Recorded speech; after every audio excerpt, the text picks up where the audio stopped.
Olá, companheiros, olá, corações amigos. Estamos juntos mais uma vez, iniciando mais um livro para que nós possamos estudar o Evangelho de Jesus. Estamos agora no livro Caminho, Verdade e Vida. Livro fantástico que vem trazendo as passagens do Evangelho explicadas por Emmanuel, trazido pelas mãos luminosas de Francisco Cândido Xavier. E a lição que nos coube hoje é a lição de número 2, Segue-me tu.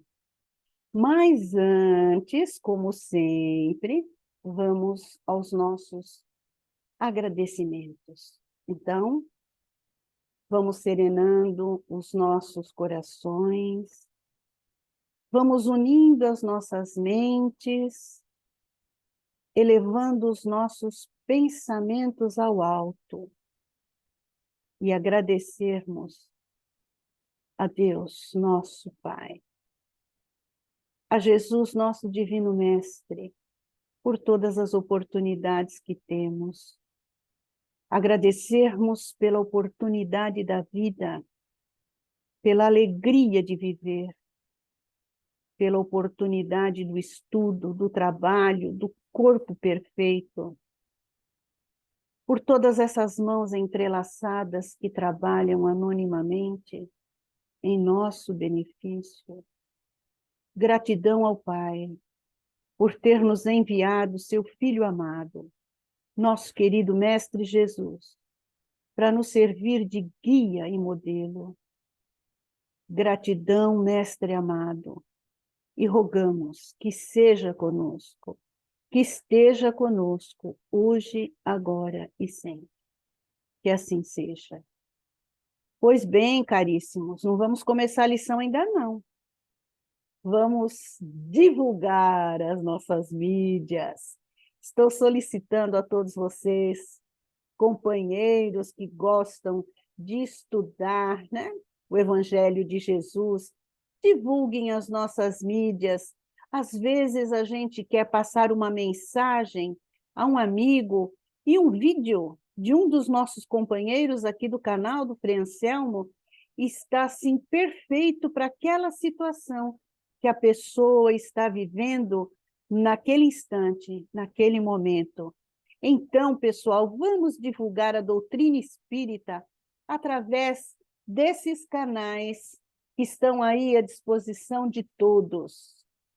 Facebook, Instagram e também o YouTube.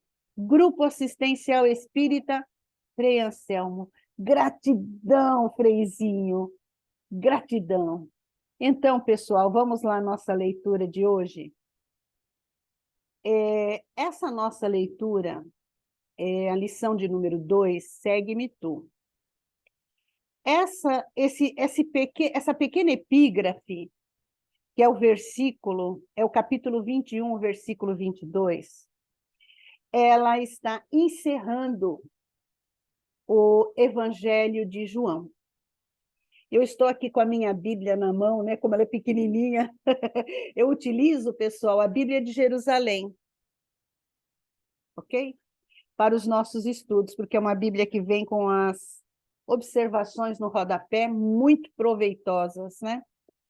Então, essa passagem, essa epígrafe, ela foi tirada do epílogo do Evangelho segundo São João, e que ela vem dizendo a Pedro as 3 perguntas que Jesus faz a ele, e nós sabemos que Pedro nega 3 vezes, e Jesus pergunta a ele 3 vezes: Pedro, tu me amas?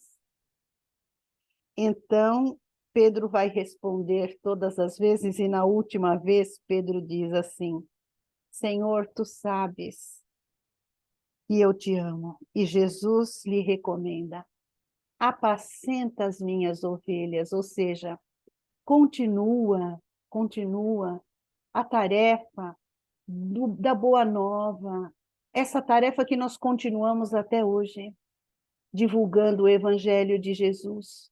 E depois Jesus o diz ainda de sua morte gloriosa, né? Que Pedro iria ter ao seu lado. Mas existe um questionamento aí. Um questionamento que eles estavam fazendo sobre quem é que trairia Jesus. E Jesus responde, o que te importa a ti? Segue-me tu.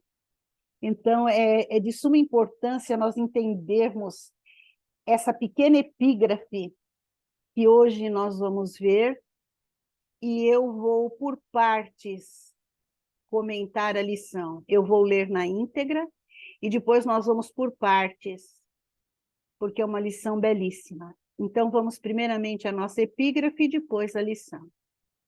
Disse-lhe Jesus, se eu quero que ele fique até que eu venha, o que te importa a ti? Segue-me tu. Como eu disse, está em João, capítulo 21, versículo 22. Nas comunidades de trabalho cristão, muitas vezes observamos companheiros altamente preocupados com a tarefa conferida a outros irmãos de luta. É justo examinar, entretanto, como se elevaria o mundo se cada um cuidasse da sua parte, nos deveres comuns, com perfeição e sinceridade. Algum de nossos amigos foi convocado para obrigações diferentes? Confortemo-lo com a legítima compreensão. Às vezes, surge um deles modificado ao nosso olhar. Há cooperadores que o acusam. Muitos consideram portador de perigosas tentações. Movimentam-se comentários e julgamentos à pressa. Quem penetrará, porém, no campo das causas? Estaríamos na elevada condição de conhecer daquele que pode analisar um acontecimento através de todos os ângulos. Talvez o que pareça queda ou defecção pode constituir novas resoluções de Jesus relativamente à redenção do amigo que parece agora distante. O bom pastor permanece vigilante. Prometeu que das ovelhas que o Pai lhe confiou, nenhuma se perderá. Convém, deste modo, atendermos com perfeição aos deveres que nos foram deferidos. Cada qual necessita conhecer as obrigações que lhe são próprias. Nesse padrão de conhecimento e atitude, há sempre muito trabalho nobre a realizar. Se um irmão parece desviado aos teus olhos mortais, faze o possível por ouvir as palavras de Jesus ao pescador de Cafarnaum. Que te importa a ti? Segue-me tu. Então vamos lá, por parte, né? Então vamos começar pela nossa epígrafe. Segue-me tu. Seguir a Jesus. Como está sendo para nós seguir a Jesus? É muito difícil nós cumprirmos todos os ensinamentos do nosso mestre. A começar pelo seu primeiro feito, que é a transformação da água em vinho, nos transformarmos num vinho melhor, né? De uma qualidade excelente. Essa água parada está dentro de nós, transformá-la num vinho puro. Seguir a Jesus é isso, é nos transformarmos e vivenciarmos na prática o seu evangelho, fazermos aquilo que o Mestre nos recomendou. Ama a Deus sobre todas as coisas e ao teu próximo como a ti mesmo.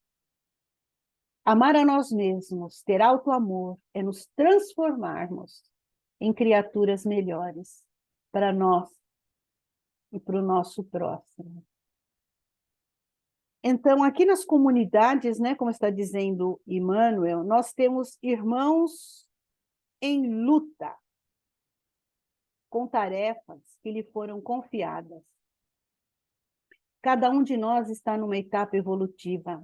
Cada um de nós tem uma tarefa, ou, se queiramos, uma missão. Essa primeira missão é nos evangelizarmos, é nos transformarmos. E depois são missões menores, entre aspas, que é o auxílio ao nosso próximo, começando dentro do nosso lar e terminando com todos os nossos irmãos de jornada. Vermos a todos, a toda a humanidade como nossos irmãos. São missões grandiosas. Jesus, nosso mestre, ele passou por todas essas etapas para chegar à perfeição. E a perfeição de Jesus hoje, 2000 e tantos anos após a sua estada entre nós, é muito maior, porque o espírito não para de evoluir. Ele continua sempre e sempre evoluindo.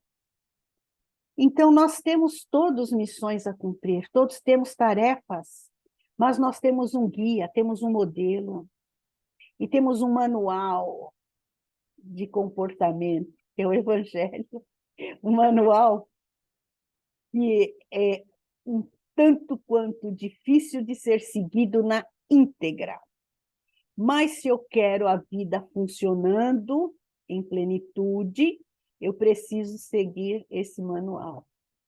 Continuando aqui, para atingirmos nessa perfeição. Alguns de nossos amigos foram convocados para obrigações diferentes. Então, vamos pegar aqui, né? Se cada um de nós tivéssemos a mesma missão, a mesma tarefa, como seria a evolução da humanidade? Vamos pegar no campo da ciência. Se todos os cientistas fossem estudar a mesma coisa, por exemplo, a formação do mundo, ao invés de se focarem na medicina, no corpo humano, na evolução humana. Então, cada um de nós tem uma tarefa a seguir. Muitos com tarefas parecidas, missões parecidas. E cabe simplesmente a nós, né, não julgarmos a tarefa do outro, mas sim observarmos a nossa tarefa. O que é que eu estou fazendo aqui? Eu sou feliz com a vida que eu tenho? Eu sou grata com aquilo que o Pai está me proporcionando?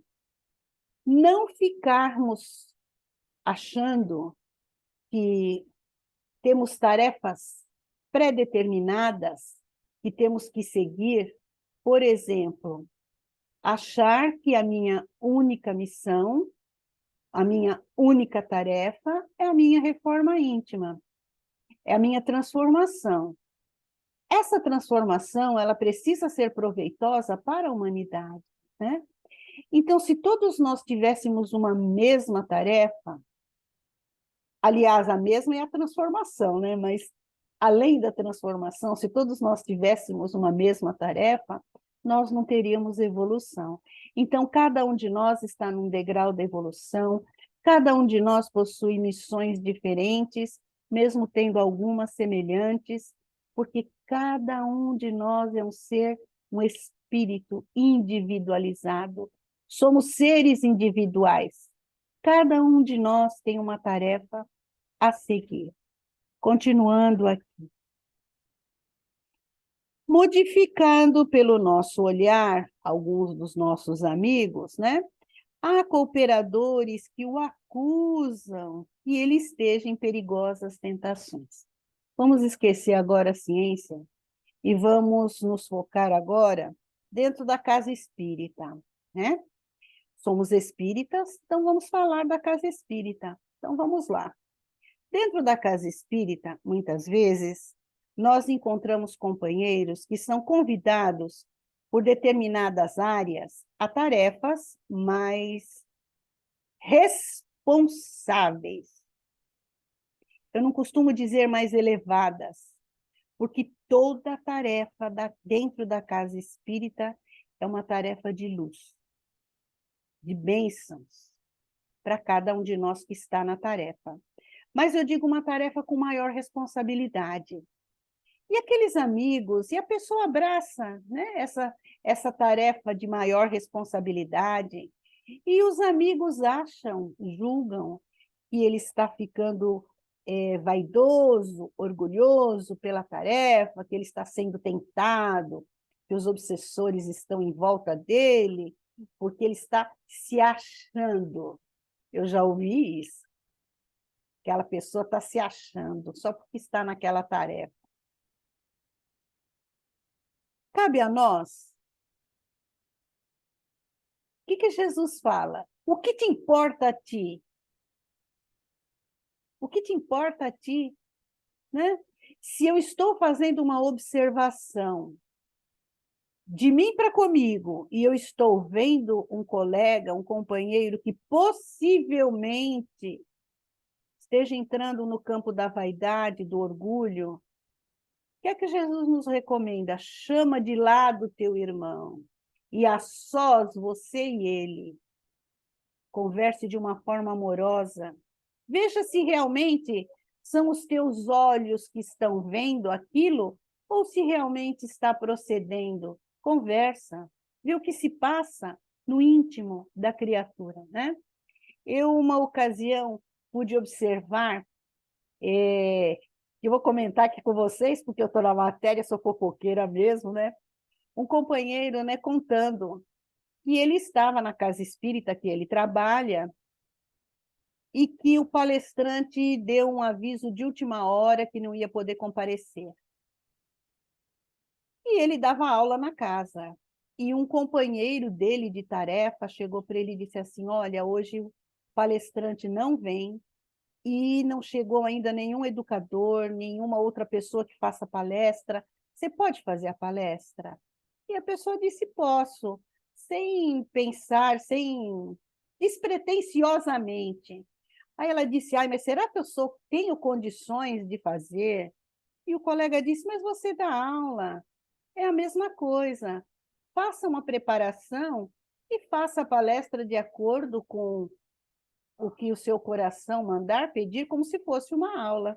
E a pessoa aceitou essa tarefa e se posicionou perante ali à frente da casa onde ele estava, onde os palestrantes costumam ficar, e um colega de trabalho da tarefa viu ele naquela posição de orador e foi até ele. Mas você está fazendo o que aqui? Me disse: olha, hoje o fulano me pediu para eu fazer a preleção porque o palestrante não vai poder vir. E você tem condições? E ele disse para o colega: olha, eu não sei, mas me foi pedido, eu vou tentar e peço a Deus que eu saia dessa tarefa de uma forma que eu possa auxiliar. E essa pessoa ficou muito brava, né? E foi comentar com outro colega da casa: mas quem é fulano que vai fazer a palestra hoje? Quem ele pensa que é? Isso, dentro de uma casa espírita, é o que acontece. Acontece. Infelizmente, acontece. Porque somos humanos. E estamos aqui para nos transformarmos, para realmente seguir Jesus, não é? Então, vamos continuar aqui. Julgando, né, o nosso companheiro, julga a pressa. Ah, quem ele pensa que é para fazer essa tarefa? Olhem, no fim, esse orador se saiu muito bem e foi convidado pela direção dessa casa aí a ir fazer um curso de oratória, se preparar, e é palestrante até hoje, esse nosso irmão, né? Foi o princípio, foi um empurrão que a espiritualidade deu, mas alguns companheiros que ali estavam, né, não ficaram muito felizes por ele estar como a visão do outro em destaque. Só que a responsabilidade que foi dada a ele para passar o evangelho de uma forma onde o personalismo não fizesse tanta parte, né? Onde fosse realmente falar do Evangelho de Jesus, aí esse colega não prestou atenção na responsabilidade, mas no destaque que ele ia ter ali à frente, proferindo as palavras de Jesus. Que a maioria de nós, né, não usa suas palavras, nós usamos os livros. E a ajuda do plano espiritual para poder conversar, né?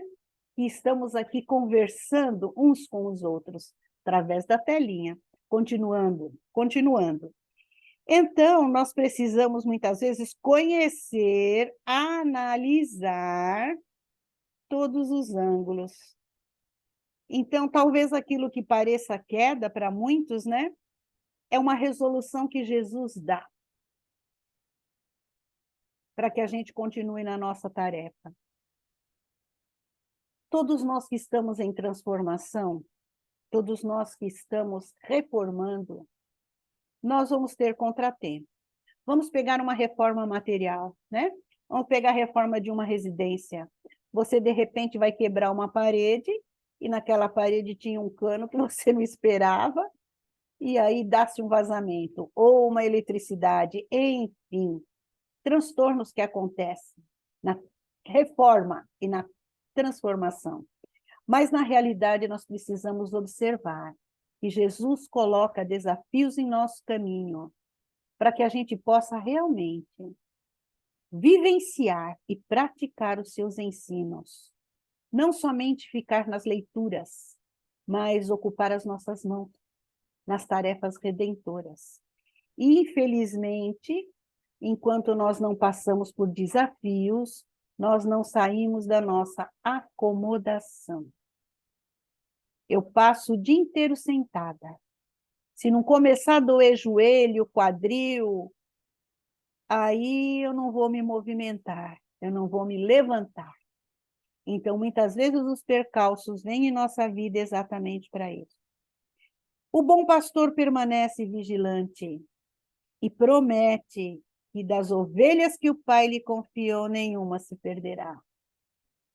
Nunca estamos sós nas nossas tarefas. Jesus nos acompanha de perto, e Deus, nosso Pai, sabe o nosso nome, sabe a nossa identidade e o que estamos fazendo aqui na matéria conosco.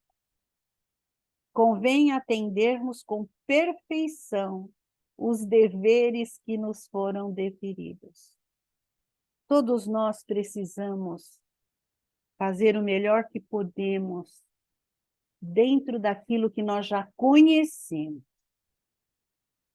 Nosso modelo, Jesus, é um modelo muito alto, é um espírito puro.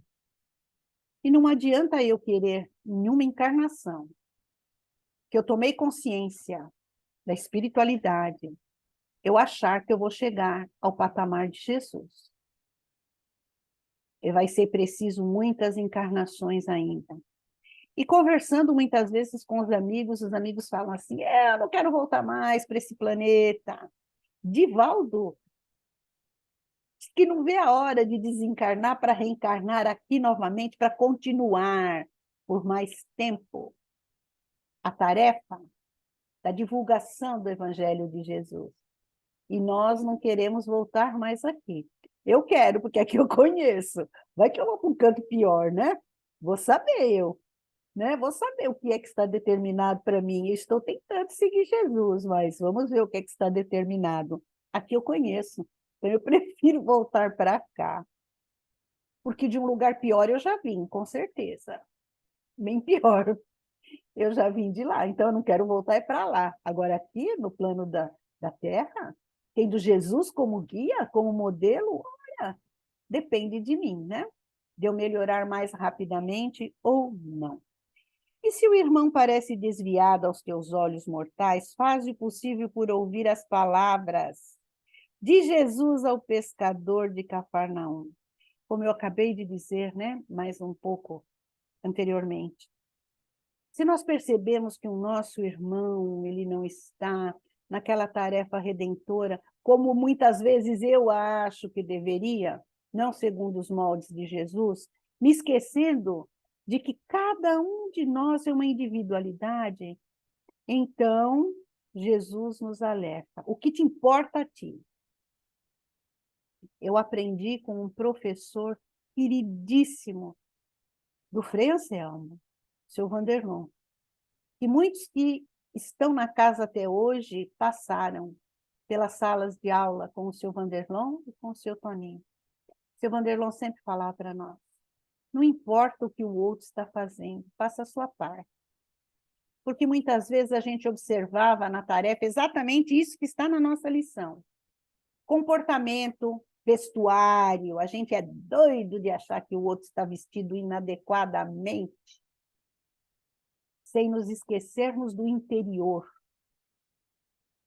Como diz Jesus, né? Sepulcro caiado, branco por fora, cheio de podridão e rapina por dentro. Muitas vezes nós agimos assim, observando o comportamento, o vestuário, a fala do nosso irmão para acharmos uma forma de denegrir o seu comportamento, seu vestuário, enfim, fazermos observações descaridosas. E Jesus nos a recomenda. O que te importa aqui? O que importa a vida do outro, se não for para você auxiliar com amor e caridade? Faça a sua parte e segue-me tu. Lindo, né?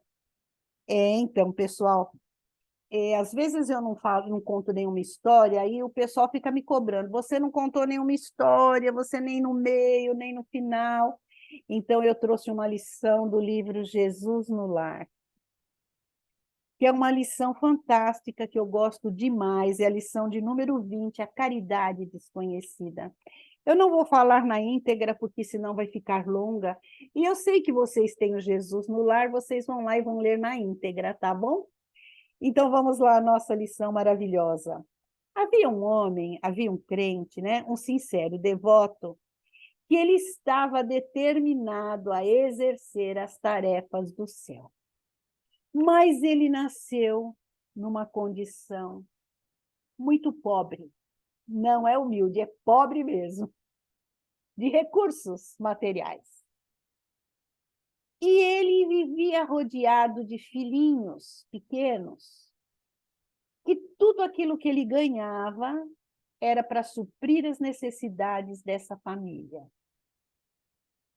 E ele gostava muito de ajudar, ele queria muito auxiliar, mas ele não possuía nenhum pedaço de pão para doar. Nada de material. Tudo aquilo que ele conseguia de recursos era para manter a sua família. O maior desejo que ele tinha era de poder oferecer uma tigela de sopa. Mesmo assim, ele nunca conseguiu. Então, o que ele pensou em fazer, né? Em se transformar de uma forma diferente, mas que é a real transformação? Então, vamos lá. Ele começou a vigiar os seus pensamentos, a não pensar jamais no mal, somente se elevar e pensar no bem. Quando vinha um mau pensamento até ele, ele procurava bani-lo com energia, com força. Quando alguém vinha com alguma maledicência para ele recordava de uma virtude daquela pessoa, uma virtude que a pessoa possuía e não dava ouvidos à maledicência. Quando alguém agia com cólera, com raiva contra ele se recolhia, fazia uma oração e achava que aquele irmão estaria sendo envolvido por forças negativas e que necessitava de uma oração e não reagia. Alguém ameaçava, fazia ameaças, ele agia com tranquilidade, vendo que a incompreensão faz parte da evolução humana, né? E continuou assim, combatendo o mal dessa forma por muitos e muitos anos.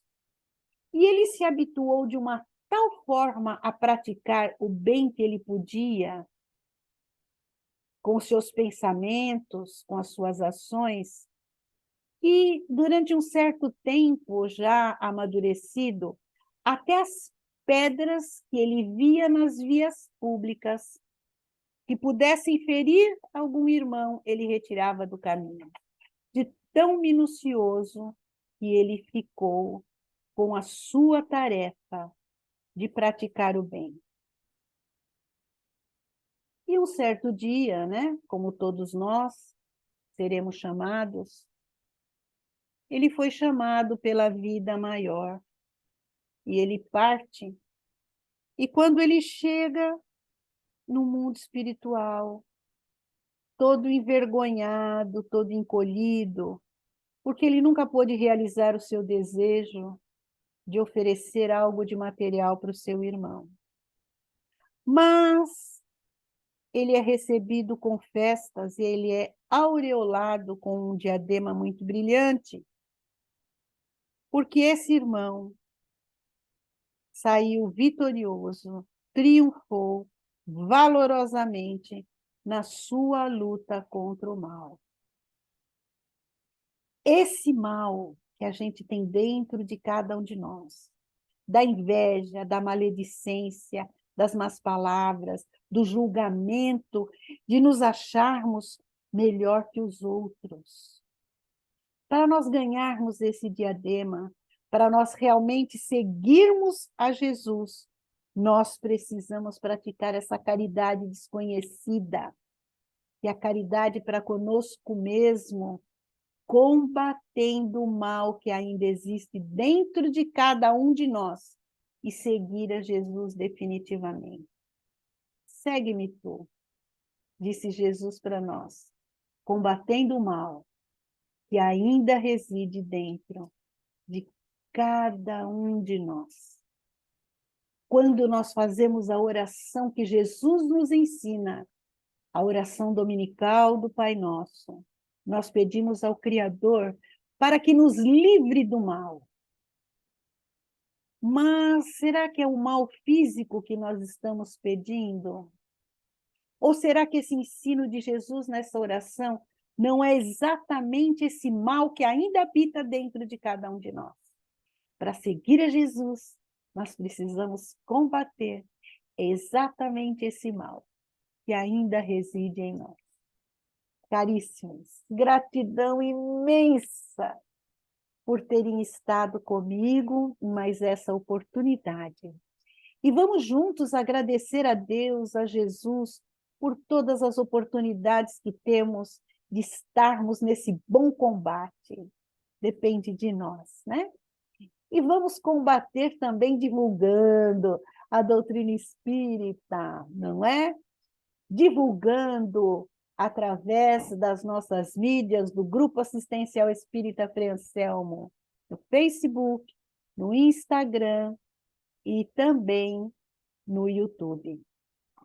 Amores, queridos meus, irmãos de jornada, fiquemos todos na paz de Deus.